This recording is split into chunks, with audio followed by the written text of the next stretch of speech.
Play sit and go tournaments 24/7 only on Ace 2-3. This game involves an element of financial risk and may be addictive. Please play responsibly and at your own risk.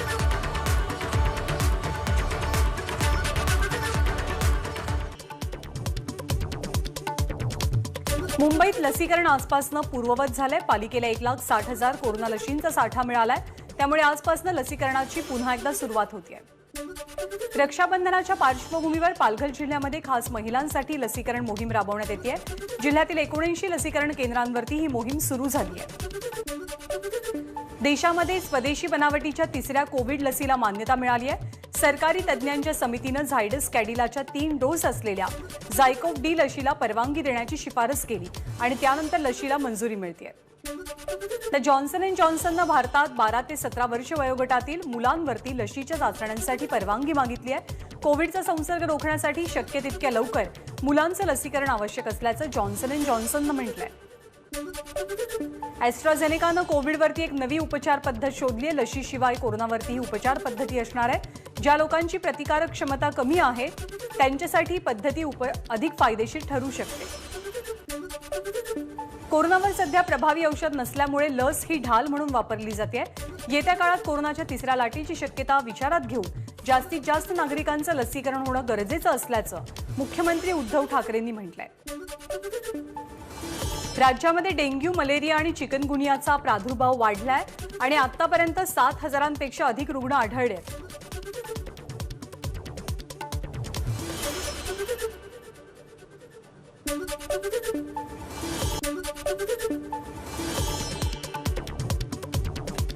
राज्यभरात आज चांगल्या पावसाचा अंदाज हवामान खात्यानं व्यक्त केलाय.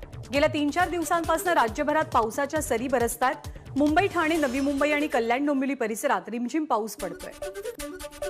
बुलढाणा जिल्ह्यामध्ये मागील 2 दिवसांपासून पावसाची संततधार सुरू आहे. जिल्ह्यातील मेहकर, लोणार, संग्रामपूर, शेगाव, खामगाव तालुक्यात रात्रीपासून जोरदार पाऊस पडतोय. अकोला जिल्ह्यातील महान येथील काटेपूर्णा प्रकल्पाचे 2 दरवाजे 1 फुटांनी उघडले गेलेत. तर तेल्हारा तालुक्यात वान प्रकल्पाचे 2 दरवाजे 50 सेंटीमीटरनं उघडण्यात आलेत.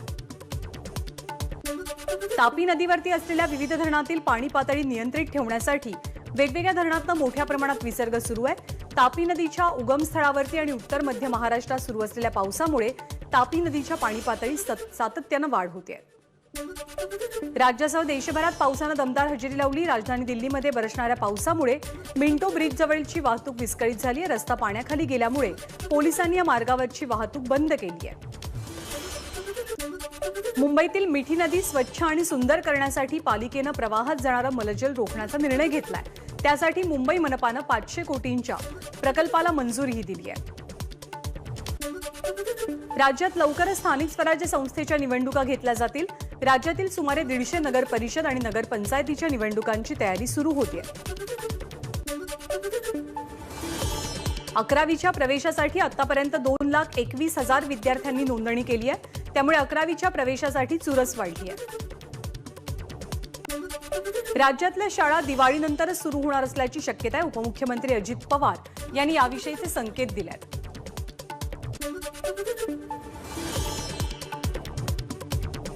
रक्षाबंधनाच्या पार्श्वभूमीवर रविवारी बेस्ट मुंबई आणि उपनगरात 221 अतिरिक्त बसेस चालवेल. बेस्टच्या 24 आगारातल्या गाड्या सोडल्या जातील.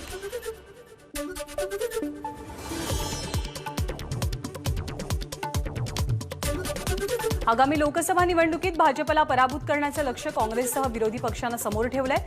यासाठी काँग्रेस अध्यक्ष सोनिया गांधी यांच्या अध्यक्षतेखाली काल एक बैठक झाली.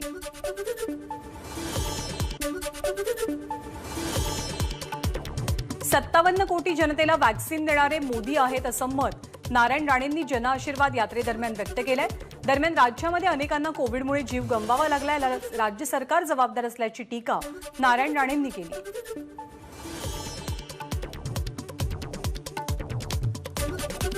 विविध राजकीय पक्षांच्या लोकप्रतिनिधींच्या कार्यक्रमातच कोविड नियमांची पायमल्ली होतीये.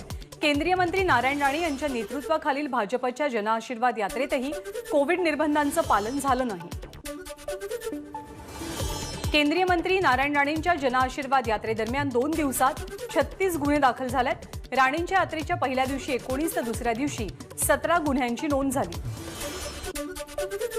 मात्र कितीही गुन्हे दाखल झाले तरी काहीही फरक पडत नाही, तुमच्यावर दिल्लीत कुणीतरी बसलंय हे लक्षात असू द्या, असा इशारा त्यांनी ठाकरे सरकारला दिलाय. काल नांदेडमध्ये अशीच काहीशी परिस्थिती मराठा मूक आंदोलनादरम्यानही दिसली. चेहऱ्यावरचे मास्क आणि सामाजिक अंतर पाळण्याचं भान या आंदोलकांना नव्हतं. शरद पवारांनी राज ठाकरेंना प्रबोधनकार वाचा असा सल्ला दिला होता. पुण्यामध्ये पत्रकार परिषद घेऊन राज ठाकरेंनी पवारांना प्रत्युत्तर दिलंय. मी प्रबोधनकार ठाकरे आणि यशवंतराव चव्हाण दोघांचंही लिखाण वाचलंय असं राज म्हणाले. राज्यात 4,365 नव्या कोविड रुग्णांची नोंद करण्यात आली, तर 105 बाधितांचा मृत्यू झालाय. राज्यात 6,384 रुग्ण कोरोनामुक्त झाले.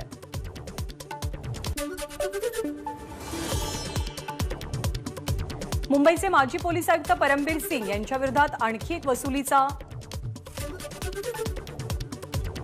मुंबईमध्ये 322 नव्या बाधित रुग्णांची नोंद झाली, तर 6 लोकांचा कोरोनामुळे मृत्यू झालाय. मुंबईचे माजी पोलीस आयुक्त परमबीर सिंग यांच्या विरोधात वसुलीचा आणखी एक गुन्हा नोंदवला गेलाय. विमल अग्रवाल या व्यापाऱ्यानं 9 लाखांच्या वसुलीचा आरोप करत गोरेगाव पोलीस स्थानकात ही तक्रार दिली आहे. ठाण्यातील एक सराफा व्यापारी भरत जैन यांचा मृतदेह कळवा रेतीबंदर परिसरात सापडल्यानं खळबळ उडाली. बीके ज्वेलर्सचे मालक भरत जैन गेल्या 6 दिवसांपासून बेपत्ता होते. कुर्ल्यातील एका गुन्हेगाराची त्याच्या कुटुंबियांसह चाळीतल्या रहिवाशांनी मिळून हत्या केल्याचं समोर आलंय. या हत्येमध्ये गुन्हेगाराच्या पत्नीसह त्याच्या कुटुंबातल्या सदस्यांचाही हात होता. दीपक सांगळे असं हत्या झालेल्या गुन्हेगाराचं नाव आहे. बुलढाणा जिल्ह्याच्या सिंदखेड राजा तालुक्यातील तडेगाव जवळ समृद्धी महामार्गाच्या कामावरील डंपरचा अपघात झाला. या अपघातात 13 जणांचा मृत्यू तर 7 जण जखमी झाले. या अपघातात ज्यांचा मृत्यू झालाय त्यांच्या नातेवाईकांना पीएमओकडनं 2 लाख रुपयांची मदत दिली जाते, तर जखमींना 50,000ची मदत मिळणार आहे. कल्याण डोंबिवली महानगरपालिका क्षेत्रातील 15,000 दिव्यांगांसाठी मंजूर झालेल्या नव्या कोऱ्या व्हीलचेअर्स अडगणीमध्ये पडून असल्याचं दिसून आलंय. 2019 सालच्या विधानसभा निवडणुकीत दिव्यांग मतदारांच्या सोयीसाठी निवडणूक आयोगाच्या आदेशानं या व्हीलचेअर्स उपलब्ध झाल्या होत्या. यावर्षी जानेवारी ते जुलै या कालावधीत मध्य रेल्वेवरती रेल्वे स्थानकांवर हरवलेल्या आणि पळून आलेल्या 477 मुलांना रेल्वे सुरक्षा दलानं सुखरूपपणे त्यांच्या घरी पाठवलंय. देशातील सराफ समुदायानं येत्या सोमवारी 1 दिवसाच्या लाक्षणिक संपाची हाक दिली आहे. सोन्याच्या दागिन्यांच्या शुद्धतेला प्रमाणित करणाऱ्या हॉलमार्किंगच्या सुरू असलेल्या मनमानी अंमलबजावणी विरोधात हा संप पुकारला जातोय. कोरोनाच्या पार्श्वभूमीवर गेल्या वर्षभरापासून ताजमहल पर्यटकांसाठी बंद होता, मात्र आजपासून ताजमहल पुन्हा एकदा खुला होतोय. टोमॅटोला बाजारात चांगला भाव मिळत नसल्यानं शेतकरी चिंतेत आहे. पैठण तालुक्यातील केकत जळगाव येथील तरुण शेतकऱ्यांवरती टोमॅटो फेकून देण्याची वेळ आली आहे. आजपासून ते कपिल शर्मा शो पुन्हा एकदा रसिकांच्या भेटीला येणार आहे. कोरोनामुळे हा शो गेल्या अनेक दिवसांपासून बंद होता. पुण्यातील आर्मी स्पोर्ट्स इन्स्टिट्यूटच्या मैदानाला टोकियो ऑलिम्पिकमधील भालाफेकीत सुवर्ण पदक मिळवलेल्या नीरज चोप्राचं नाव दिलं जाईल. तसंच यावेळी 16 ऑलिम्पिक खेळाडूंचा सत्कार सुद्धा केला जाणार आहे. नैरोबीमध्ये सुरू असलेल्या जागतिक युवा अॅथलेटिक्स स्पर्धेत भारताच्या शैली सिंगनं मुलींच्या लांब उडी स्पर्धेच्या अंतिम फेरीत धडक मारली.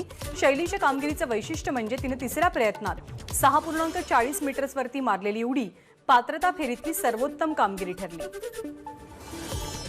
जम्मू काश्मीरमधील पुलवामा जिल्ह्यात भारतीय लष्करानं जैश ए मोहम्मदच्या 3 दहशतवाद्यांचा खात्मा केला. सध्या पुलवामा जिल्ह्यात भारतीय लष्कराकडनं सर्च ऑपरेशन सुरू आहे. छत्तीसगड राज्यातल्या नारायणपूर जिल्ह्यात माओवाद्यांनी केलेल्या भ्याड हल्ल्यात आयटीबीपीचे 2 जवान शहीद झाले. यात नांदेडचे जवान सुधाकर शिंदे यांचा समावेश आहे.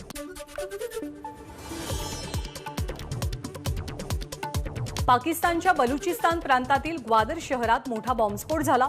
या स्फोटात चीनच्या 9 इंजिनियर्सचा मृत्यू झालाय. या हल्ल्यामागे अफगाणिस्तानवर कब्जा केलेल्या तालिबान्यांचा हात असल्याचा संशय व्यक्त होतोय. अफगाणिस्तानात अडकलेल्या भारतीयांना मायदेशी परत आणण्यासाठी भारतीय वायुसेनेनं विशेष ऑपरेशनची आखणी केली आहे. या ऑपरेशनसाठी भारतीय वायुसेनेचं C-130J हे विमान अफगाणिस्तानला उड्डाण घेत आहे.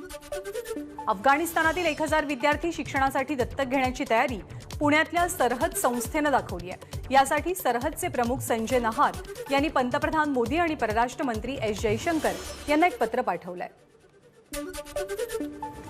विभागीय भारतीय अजिंक्यपद आणि फॉर्म्युला 4 भारतीय अजिंक्यपद शर्यती देशात आयोजित करण्यासाठी आंतरराष्ट्रीय ऑटोमोबाईल महासंघानं हिरवा कंदील दर्शवलाय. अफगाणिस्तान क्रिकेटला तालिबान्यांपासून कोणताही धोका नसल्याचं अफगाणिस्तान क्रिकेट बोर्डानं म्हटलंय. अफगाणिस्तान क्रिकेट बोर्डाचे प्रमुख हामिद शिनवारींनी याची माहिती दिली. मिशन अफगाणिस्तान पूर्ण झाल्याचं जो बायडन यांनी म्हटलंय. अफगाणिस्तानातनं सैनिकांना माघारी बोलवण्याची सीमा 31 ऑगस्टपर्यंतची आहे. त्यापूर्वी हजारो नागरिकांना अफगाणिस्तानातनं बाहेर काढलं जाईल असंही त्यांनी सांगितलं. तालिबानच्या मुद्द्यावरती पुढच्या आठवड्यात G7 देशांची बैठक होणार आहे. जो बायडन यांनी याची माहिती दिली.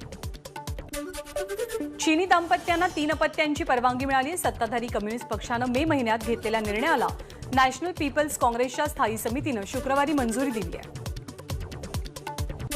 भारतानं 70,000 AK-103 रायफल्स खरेदीचा रशियासोबत करार केलाय. यातील जास्तीत जास्त रायफल वायुसेनेला दिल्या जातील.